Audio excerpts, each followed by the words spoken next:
Anem a anunciar la guanyadora del primer concurs de microrelats en valencià pensat i refet, organitzat per el Gabinet de Promoció del Valencià de l'Ajuntament de Sagunt. Es tracta de Laura Martín, alumna de l'Institut Clot del Moro, amb el seu microrelat Cor i cos. Cor i cos.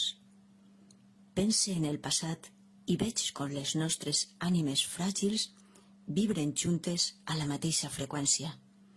No n'hi ha tu o jo, som un.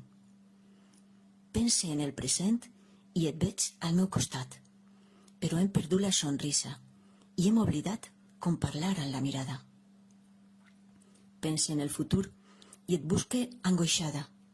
Et tornes una existència inexistent. Pense en 100 finals possibles i 1000 paraules diferents, en un nou principi anomenat final. Pensat i fet, vam oblidar. Vam oblidar per sempre el nostre cor al cos de l'altre. Enhorabona, Laura. Pots vindre quan vulguis a replegar el teu regal al primer pis de l'edifici administratiu Camí Real de l'Ajuntament de Sagunt, on està el Gabinet de Promoció del Valencià. I ara, la nova locució per als mesos de gener i febrer. Serà «Quin rebombori!». Sabeu que un rebombori és un soroll que mou una colla de persones cridant, corrent o esbatussant-se. Vos animem a participar en el concurs de microrelats en valencià, pensat i refet.